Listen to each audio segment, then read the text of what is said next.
पत्थर मानी जड़, और अहिल्या पत्थर की होगी। किससे हुई अहिल्या पत्थर की, इस पर विचार कर लो। श्राप के कारण हुई। श्राप किसने दिया है? गौतम ऋषि ने दिया है। क्यों दिया है? क्योंकि इंद्र से प्रभावित हो गई थी। इंद्र से क्यों प्रभावित हुई थी? क्योंकि वासना आ गई थी।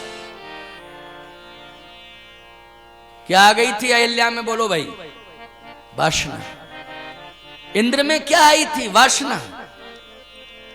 दोनों ही प्रभावित हो गए। अहिल्या पत्थर की हो गई, वो इंद्र हो गया रोगी। इंद्र क्या हो गया? रोगी।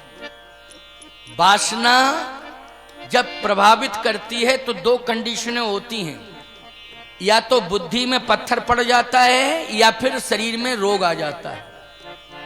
क्यों भाई? वासना के कारण दो ही कंडीशनें आती हैं, या तो शरीर पर रोग हावी होता है अधिक वासना के कारण, या फिर बुद्धि हमारी जड़ हो जाती है। फिर हम इतने प्रभावित हो जाते हैं वासना के कारण कि इतनी बुद्धि में पत्थर पड़ जाता है कि बहन बेटी नहीं देखते। बोलो भाई, सही बात है कि नहीं? तब लोग क्या कहते हैं? पत्थर पड़ गया इसकी बुद्धि पर, देखो किस तरह का व्यवहार कर रहा है। इसलिए मैं कहना चाहता हूं कि बुद्धि की जड़ता को दूर करना है तो हनुमान जी कह रहे हैं, तुलसीदास जी महाराज भी कह रहे हैं, बुद्धिहीन तन जान के। तुलसीदास जी कह रहे हैं, बुद्धिहीन तन जान के सुमरहु पवन कुमार, बल बुद्धि विद्या देहु मोहि, हरहु कलेश विकार। बोलो कहा कि नहीं कहा है? बोलो ईमान। प्रार्थना किसने की है? ये हनुमान जी से की है तुलसीदास जी महाराज ने। बुद्धिहीन तन जान के सुमरहु पवन कुमार। बुद्धिहीन का मतलब है बुद्धि की जड़ता दूर करो। क्यों? इस शरीर के अंदर विकार हैं, विकारों को दूर करो आप कृपा करके। तभी जो है मैं अपने को पूर्ण समझूंगा, अपने को धन्य समझूंगा, अपने को चैतन्य समझूंगा। नहीं तो मैं जड़ हूं। क्या हूं? जड़ हूं। चैतन्य कब हूं? जब आप कृपा करके मुझे विकारों से दूर कर देंगे तो मैं क्या हो जाऊंगा? चैतन्य हो जाऊंगा। और विकार आने से क्या हूं? जड़ हूं। अहिल्या भी किसके कारण जड़ बनी है? विकारों के कारण जड़ बनी है अहिल्या। विकार क्या आया? एक कथा है, पौराणिक कथा है, इसको सुनो। पौराणिक कथा ये है कि एक बार ब्रह्मा जी ने सभी को बुलाया, सभी को मतलब देवताओं को बुलाया। तो ब्रह्मा जी के यहां इंद्र देवताओं को लेकर आ गया। जब इंद्र देवताओं को लेकर के आया तो बड़ी भारी सभा लगी थी। अब अहिल्या जी को इंद्र ने देखा उस सभा में, और अहिल्या ने इंद्र को देखा, इंद्र ने अहिल्या को देखा। इंद्र के मन में आ गया कि मैं विवाह अहिल्या के साथ करूंगा। अहिल्या के मन में भी आ गया कि मैं अपना विवाह इंद्र के साथ करूंगा। याद रखना, ये समस्याएं हर युग में चली आई। केवल ये मत समझना कि कलयुग में। सतयुग का प्रमाण ले लो, फिर त्रेता का ले लो, द्वापर का ले लो, और कलयुग का तो कहना ही क्या। कलयुग का तो कहना ही क्या। समझ गए हो कि नहीं? आप कहो महाराज, इस कलयुग में बड़े बड़े संत हुए, कचड़े के ढेर में खोजो कहीं हीरा दबा हो तो अलग बात है। ढेर तो कचड़े का है, किसी को पता ही नहीं था कि इस कचड़े के अंदर हीरा भी पड़ा हुआ है। निकल के आ गया हीरा। नर सहस्त्र मह सुनो पुरारी, कोई को होए धर्म व्रत धारी। हजारों में एक, हजारों में एक सीता मिल जाएंगी, हजारों में एक राम मिलेंगे, लेकिन संख्या हजारों में एक। सीता भी मिल जाएंगी ऐसी बात नहीं है, और राम भी मिल जाएंगे, लेकिन हजारों में एक। आज कलयुग में बड़ी समस्या है। इंद्र ने कहा कि मैं विवाह तो करूंगा अहिल्या के साथ। अहिल्या ने भी सोच लिया कि मैं अपना विवाह करूंगी इंद्र के साथ, लेकिन समस्या इस बात की है कि माता पिता संतुष्ट हो तब ना। ये विवाह का डिसीजन माता पिता लेते हैं। माता पिता जब मध्यस्थता करें, वो संतुष्ट हो तब विवाह होगा, अपने आप नहीं होगा। माता पिता की भूमिका रहती है। तो माता पिता के रूप में कौन है? अहिल्या के माता पिता हैं ब्रह्मा और ब्रह्माणी। क्यों भाई? ब्रह्मा और ब्रह्माणी। तो ब्रह्मा और ब्रह्माणी जब ये स्वीकृति दे दें, तैयार हो जाएं कि हाँ हम अपनी बेटी का विवाह जो है इंद्र के साथ करेंगे, हम संतुष्ट हैं, तब विवाह हो पाएगा। अहिल्या के सोचने से क्या होता है, या इंद्र के सोचने से क्या होता है? अब वो बात अलग है कि कोई छल खो जावे तो अलग बात है, लेकिन नहीं नहीं, दोनों के मन में एक दूसरे के प्रति आदान प्रदान की भावना आ गई कि हम विवाह निश्चित रूप से, इंद्र ने कहा, अहिल्या से करेंगे। अहिल्या ने भी सोच लिया कि हम भी पति के रूप में इंद्र को स्वीकार करेंगे। ब्रह्मा जी के कान में ये आवाज पहुंची। ब्रह्मा ने कहा कि मैं इंद्र के साथ विवाह नहीं करूंगा बेटी का, बिल्कुल नहीं करूंगा। किसी ने कहा कि इंद्र है, कितना वैभव है, 33 कोटि देवताओं का अधिपति है, साधारण नहीं है, स्वर्ग में रहेगी बेटी, इंद्र जो है आपका दामाद बनेगा। ब्रह्मा जी ने कहा ऐसा स्वर्ग नहीं चाहिए मुझे, जहां पर भोग और विलास का साम्राज्य दिखाई दे रहा हो। वो स्वर्ग नहीं होता है जहां भोग विलास का साम्राज्य दिखाई दे, वो स्वर्ग नहीं होता है, केवल कल्पनाओं का स्वर्ग होता है। बोलो होता है नहीं होता? किसका स्वर्ग होता है? कल्पना, कल्पना कर रहे देखो स्वर्ग है। क्यों है स्वर्ग? हाँ बोले एसी चल रहा है स्वर्ग में। आ गर्मी जब ज्यादा पड़ती है ना, और लोग धूप से निकल के जब गर्मी पड़ती है और एसी रूम में जाते हैं, तो पहला वाक्य निकलता, हाँ स्वर्ग में आ गए। तुमको पता नहीं है कि तुमने मौत को निमंत्रण दे दिया है, तुमने मौत को निमंत्रण दे दिया है।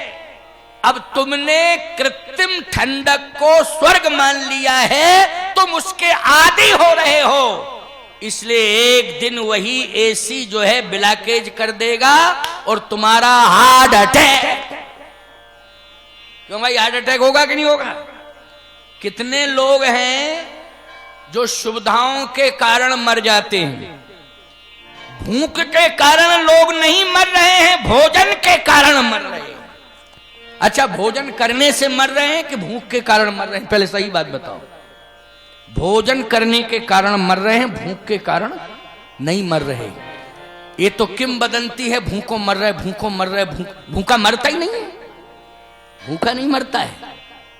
मरता कौन है बोलो भाई? जो ज्यादा भोजन कर लेता है वही मरता है, सीधी सी बात। भूखे जीवन जिया जा सकता है, लेकिन अधिक मात्रा में भोजन करके जीवन नहीं जिया जा सकता है। प्राणों को सुरक्षित। चर्चा क्या हो रही थी जरा बताओ? बुद्धि की जड़ता पर बोल रहा था, यही पॉइंट था। ब्रह्मा ने कहा नहीं, मैं नहीं करूंगा विवाह अपनी बेटी का। किससे? इंद्र से। क्यों? मैं स्वर्ग जहां पर सुख भरा पड़ा है वहां सुख है। यहां दिखाई दे रहा है कि स्वर्ग में सुख भरा पड़ा है, नहीं। स्वर्ग में इंद्र के पास क्या है? दो ही चीजें हैं इंद्र के पास। क्या? एक तो स्वर्ग का सिंहासन है, खजाना है, कल्प वृक्ष है, क्योंकि कल्प वृक्ष के बल पर स्वर्ग संपन्न है। कल्प वृक्ष कहाँ है? कोई आपसे पूछे तो कल्प वृक्ष तो स्वर्ग में है नहीं? कल्प वृक्ष स्वर्ग। कल्प वृक्ष का अर्थ क्या है? कल्प वृक्ष का अर्थ है कि उसके नीचे आप जाएं, जो कामना करें वो पूरी हो जाए। इसलिए तो स्वर्ग में देवता सुखी हैं, वो इंद्र सुखी है कि हम तो जब मांगते हैं तब मिल जाता है। लेकिन कलयुग में वो कल्प वृक्ष स्वर्ग वाला जब देवता जाएंगे उसके नीचे तब मिलेगा। लेकिन आपके पास तो ऐसा कल्प वृक्ष है कि आप जहां जाएंगे वहीं कल्प वृक्ष जाएगा आपके साथ कलयुग में। लेकिन अज्ञानता के कारण नहीं समझ रहे हो तो क्या करोगे? कलयुग में ऐसा कल्प वृक्ष है आपके पास कि जहां आप जाओगे वहां कल्प वृक्ष आपके साथ जाएगा। आप कहो महाराज वो कौन सा कल्प वृक्ष है? राम कथा कली कामद गाई, राम कथा कली कामद गाई, राम कथा कली कामद गाई, राम कथा कली कामद गाई। सुजन सजीवन मूरी सुहाई, सुजन सजीवन मूरी सुहाई, सुजन सजीवन मूरी सुहाई। स्वर्ग में दो हैं, कल्प वृक्ष है, अश्विनी कुमार हैं। अश्विनी कुमार ऐसे वैद्य हैं स्वर्ग के कि देवताओं को मरने नहीं दे रहे। बोलो भाई, देवता क्या हैं? जल्दी बोलो। अमर हैं, क्योंकि ऐसा वैद्य है। हटाओ हटाओ हटाओ, देखो देखो, हटा दो। यही तो समस्या है। जीव जंतु हैं, मैं इनसे दुश्मनी नहीं रखता हूं, जीव जंतु हैं। लेकिन समस्या इस बात की है जहां रहना चाहिए उनको वहां रहती नहीं। घर के बाहर रहना चाहिए, घर के अंदर घुसते। गलत सिस्टम है कि नहीं? बोलो भाई, गलत कह रहा हूं? घर के अंदर जबरदस्ती घुसते हैं। कहां रहना चाहिए इनको? पहरेदार हैं ये। कुत्ता क्या होता है? बोलो भाई, पहरेदार होता है। कुत्ता पहरेदार होता है, इसलिए घर के बाहर उसको स्थान दिया जाता है। लेकिन आजकल कुत्ते घर के अंदर घुस रहे हैं और इतना तक हद हो गई है कि डबल बेड पर सो रहे हैं।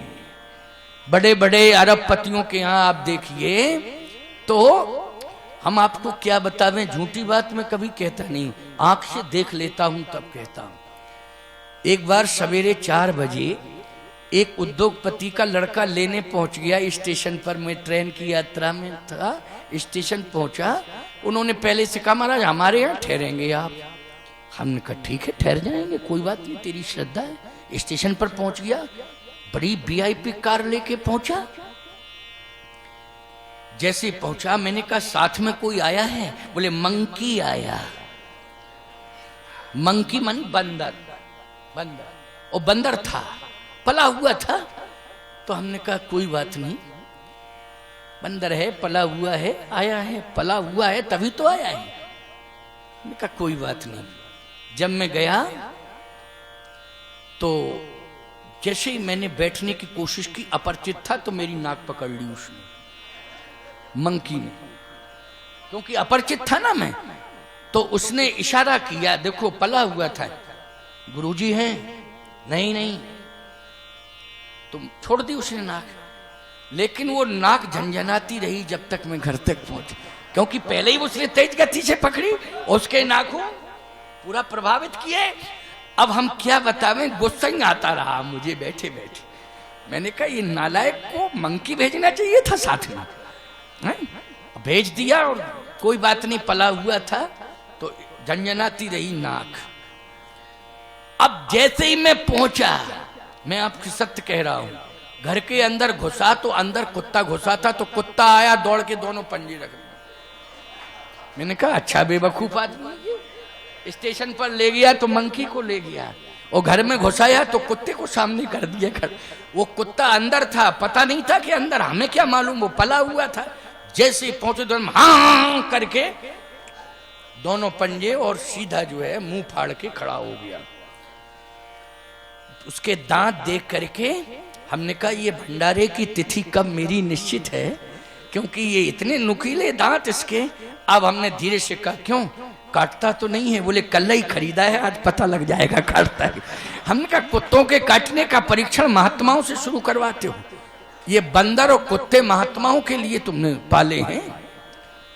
तो कहने का तात्पर्य है कि बंदर जो है घर में पालने के लायक नहीं है। सब शाखा मृग के बड़ मनुसाई, शाखा ते शाखा पर जाई। क्यों भाई, यही नियम है ना बंदर के लिए, शाखा ते शाखा पर जाई। लेकिन जबरदस्ती तुमने बांध लिया उसको। कुत्ता पहरेदार है, घर के बाहर रहना चाहिए, लेकिन तुमने घर के अंदर उसको कर दिया है। आदतें खराब हो गई हैं, सिस्टम बदल दिया। बोलो बदल दिया कि नहीं बदल दिया? सब कुछ बदल दिया तुमने। नहीं नहीं, मैंने कहा तुम्हारे माँ बाप कहाँ हैं? बोले महाराज हरिद्वार भेज दिया। माँ बाप को हरिद्वार भेज दिया, कुत्तों को घर के अंदर कर दिया। ये सिस्टम चल रहा है। एक कमरा बनवा दिया है, बहुत ही अटैच बनवाया है महाराज। कहाँ? हरिद्वार में। माँ बाप वहां, साथ में कौन रहता है? पेमेंट दे दिया है आश्रम के लोगों को, पेमेंट महीने का भेज देता हूं, वो सब सिस्टम बना हुआ है। नहीं नहीं, कुत्तों को स्नान कौन करा रहा है घर के अंदर? कुत्ते को स्नान घर के मुखिया करा रहे हैं, मालिक। साबुन लगा रहे हैं, तेल कंघी का प्रयोग कर रहे हैं, बिस्कुट खिला रहे हैं, और डबल बेड पर सुला रहे हैं। ये बोलिए क्या हो रहा है? कल का प्रभाव है ये। इसलिए परिवर्तन करो। मैं एक ही बात कहना चाहता हूं, कान खोल करके सुन लो। पालना है, घर के अंदर रखना है, तो पशुओं में केवल पशु संस्कृति में पैदा होने वाली गाय है जो घर के अंदर रखी जा सकती है, उसकी पूजा की जा सकती है। और कोई नहीं है पशु संस्कृति में, केवल गौ माता ऐसी हैं जिनको घर के अंदर रखा जाता है। अच्छा, जब दान करवाते हो गौदान, तो अंदर ले जाते हो गौ को, नहीं ले जाते? बताओ भाई, बाहर से पकड़ के लाते हो, और दान करवाने के लिए अब अचल हैं तुम्हारे माँ बाप बूढ़े मरने जा रहे हैं, तो कहाँ ले जाते हो पूछ पकड़ाने के लिए? घर के अंदर ले, क्योंकि घर के अंदर अधिकार है उनका पहुंचने का। घर के अंदर उनका अधिकार है, इसलिए उनको अधिकार मिलना चाहिए। गाय को अधिकार नहीं मिल रहा है, कुत्तों को घर के अंदर अधिकार। कुत्तों का विरोध नहीं कर रहा हूं, लेकिन घर के बाहर स्थान दो उनको, क्योंकि पहरेदार है। आइए सुनिए मेरी बात को। जड़ता कहा संजीवनी बूटी, ऐसी संजीवनी बूटी है, बोले आपके पास ऐसा कल्प वृक्ष है आपके पास, जो संजीवनी बूटी भी आपके साथ रहेगी और कल्प वृक्ष रहेगा, साथ ही साथ चलेगा। बोले राम कथा कलि कामद गाई, सुजन सजीवन मूरी सुहाई। इसलिए राम कथा ही संजीवनी बूटी है और राम कथा ही कल्प वृक्ष है। बस आपके साथ ये रहेगा, लेकिन आप ले जाओगे तब। इसलिए आप सबको कलयुग में ये उपलब्धि हुई है, इससे वंचित मत रहना। अहिल्या की अंतिम बात सुनिए, जड़ता आ गई, क्योंकि देवताओं के राजा इंद्र ने कहा मैं वरण करूंगा। और इंद्र क्या है?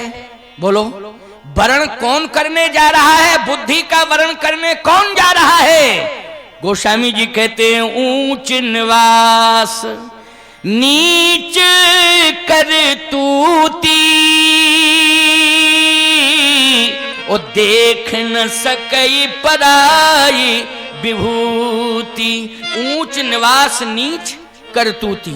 अब बोलो भाई, हमारी बुद्धि ऐसे को वर्ण कर ले, तो बोलो बुद्धि में जड़ता आएगी कि नहीं आएगी? जल्दी बोलो। बिल्कुल जड़ता आ जाएगी।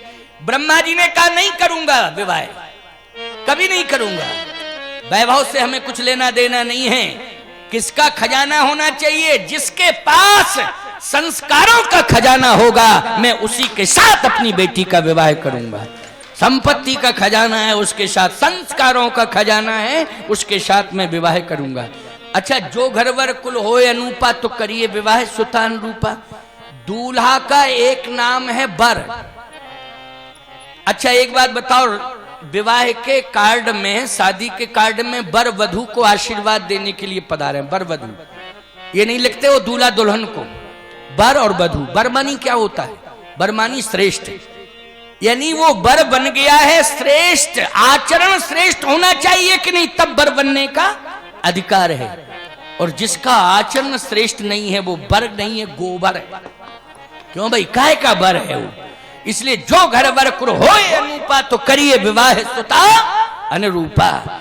इसलिए आचरण का खजाना जहां होगा वहीं विवाह करूंगा।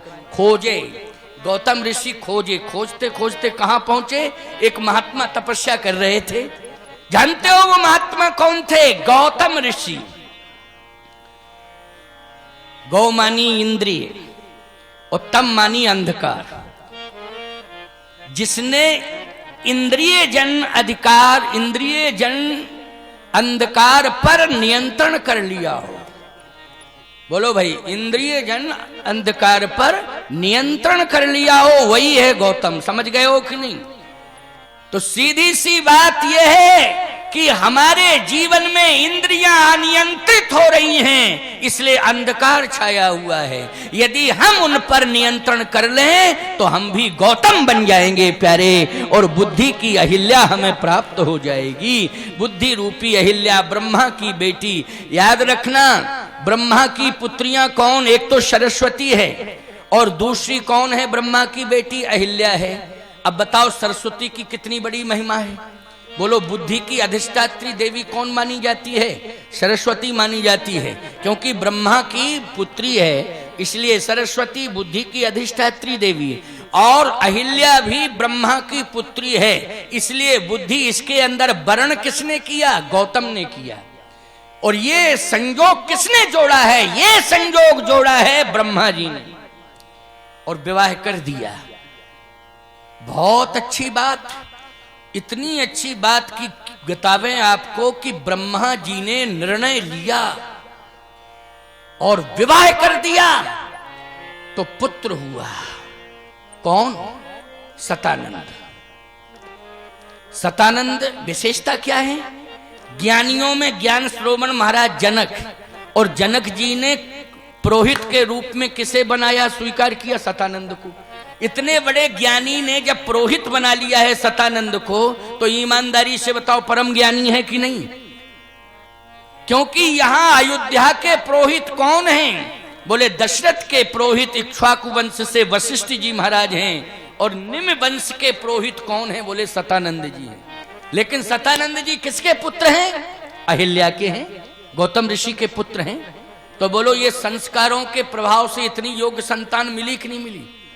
और कहीं ब्रह्मा विवाह कर देते अहिल्या का इंद्र के साथ, तो जयंत पैदा हो जाता। क्यों भाई, हो जाता जयंत पैदा कि नहीं?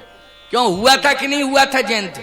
ये इंद्र, जयंत किसका पुत्र है? बोलो भाई, जयंत है इंद्र का पुत्र कि नहीं? और क्या घटना को अंजाम दिया बोलो उसने, सब जानते हैं उसके चरित्र को। लेकिन विवाह किसके साथ किया है? गौतम ऋषि के साथ किया है। तो संतान कौन हुई है? सतानंद। जाकर के इतना श्रेष्ठ स्थान मिला मिथिला में जाकर के कि राज पुरोहित वाले सम्माननीय पद पर बिठा दिया। और जनक जी महाराज रोज चरण धोते हैं, माला पहनाते हैं, आरती उतारते हैं। बोलो, ये किसके कारण उतारते हैं? वैभव के कारण उतारते हैं कि संस्कार विचारों के कारण उतारते? बोलो, विचारों के कारण उतारते हैं, वैभव के कारण नहीं उतारते। किसके कारण? विचारों के कारण आरती उतारते हैं। इसलिए ब्रह्मा जी का निर्णय सटीक निर्णय रहा। लेकिन क्या बतावें, ये इंद्र नहीं माना और आकर के सीधा इसने आश्रम में आकर के छल किया। और क्या छल किया? अहिल्या के साथ इसने ऐसा छल किया कि अहिल्या जो है पतित हो गई। क्यों? मैं कहता हूं कि कोई धोखा यदि किसी के साथ करता है, बलपूर्वक करे चाहे छल पूर्वक करे, लेकिन जानकारी हो जाए तो विरोध करना चाहिए। गलत कार्य का विरोध करना चाहिए कि नहीं? वृंदा ने कैसे विरोध कर दिया था भगवान का? जब समझ गई तो श्राप दे डाला। अच्छा तुमने छल किया, मैं श्राप देती हूं। भगवान को भी काला पत्थर बनना पड़ा था, लेकिन अहिल्या ने कुछ नहीं कहा, मौन हो गई। मौन हो गई।